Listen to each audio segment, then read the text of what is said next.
Hello everyone, myself Renu Nautiyal and I'm the faculty of PGT Economics.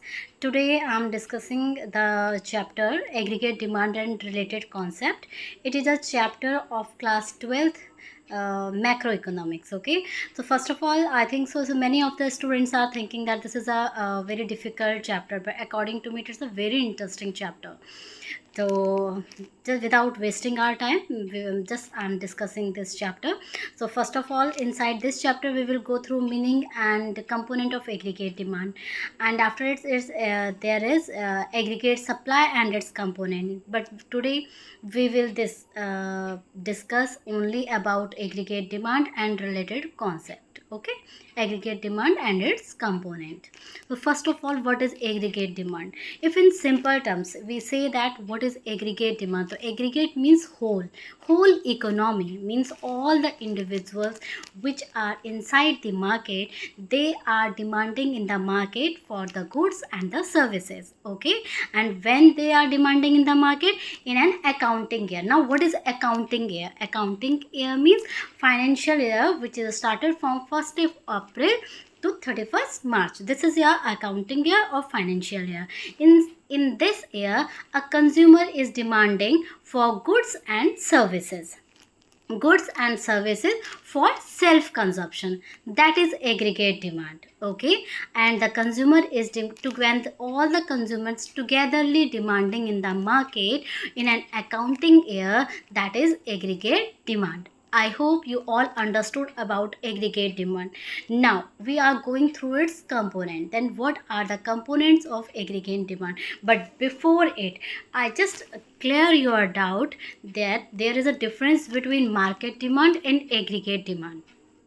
If I talk about aggregate demand, so aggregate demand means when all the individuals demanding in the market for all goods and services, that is aggregate demand.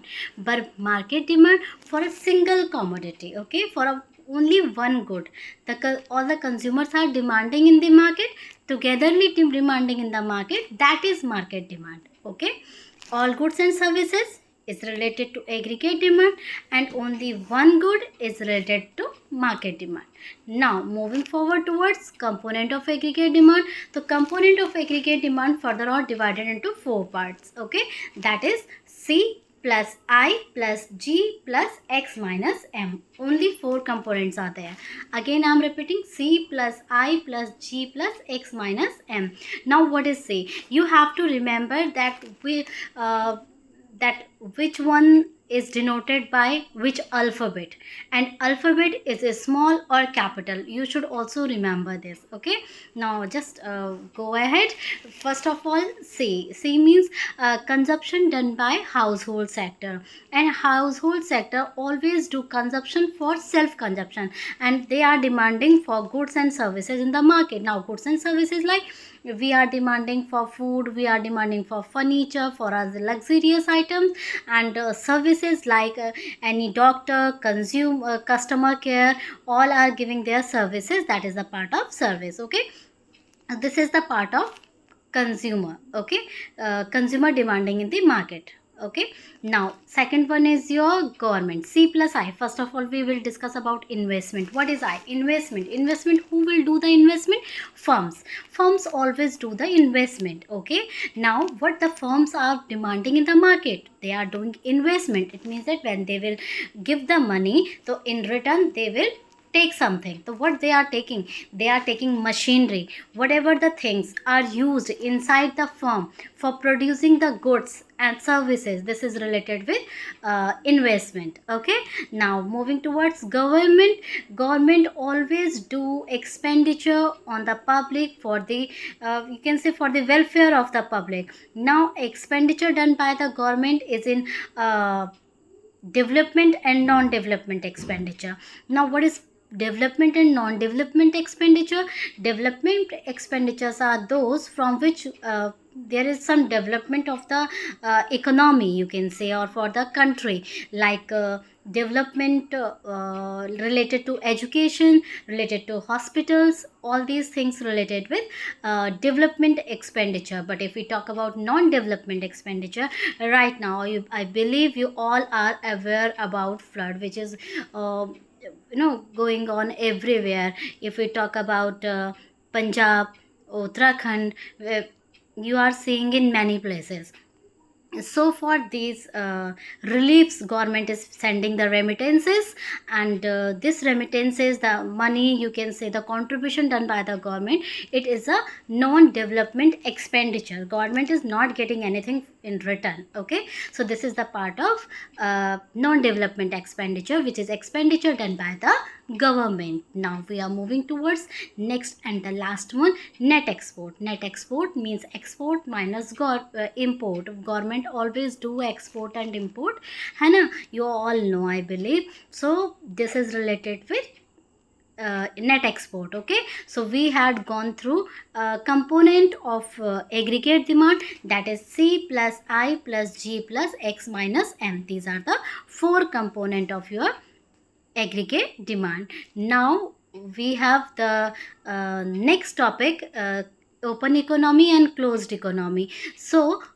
basically in this chapter we will assume that in aggregate demand we are going through closed economy, and in closed economy only C plus I is there. Okay, C means consumption done by private sector and I means investment done by firm. Okay, these 2 topics we will go through, only these 2 topics, and all the alphabets are in capital letters. C is capital, I capital, G capital, and X minus M is also capital. Okay, in component of aggregate demand.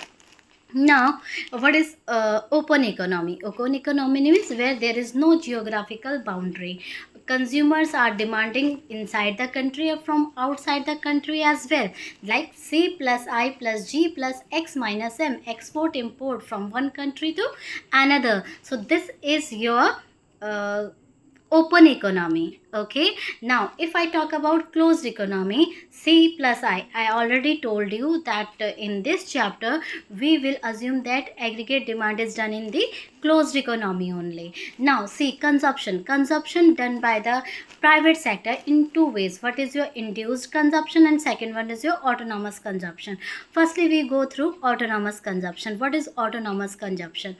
Autonomous means autonomous related means when income is 0, and you all know when income is 0, during that time a consumer can't stop demanding in the market, because for survival a consumer need basic amenities, you can say.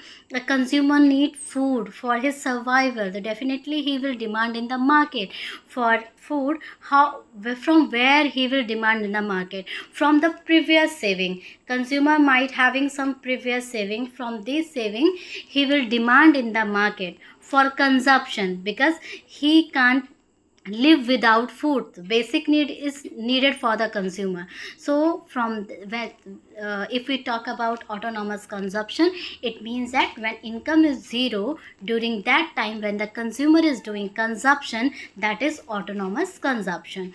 And you also, in other words, you also can say that it is independent from the income, from the level of income, because here the consumer income is 0, consumer is earning nothing, and even though he is doing the consumption. So this is the part of autonomous consumption.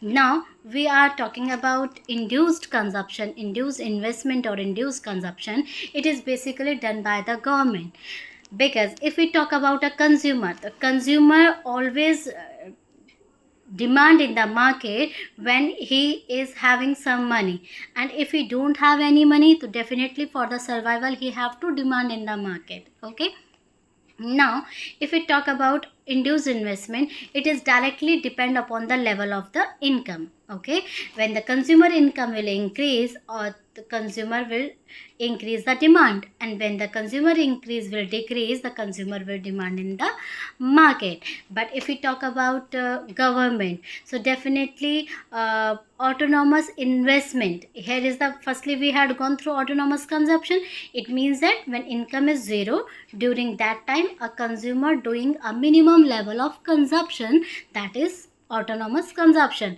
But if we talk about autonomous investment, here autonomous investment means when income is zero, during that time someone is doing investment. So it is only possible with government, because a private sector can't do investment when income is zero. Now, but if we talk about government always do consumption, or sorry, government always do investment for the welfare of the public. Correct? Either the government is having zero income, during that time as well government will do investment. So that is autonomous investment. I hope your doubt is clear, but if someone having the doubt, you can ask again. Thank you.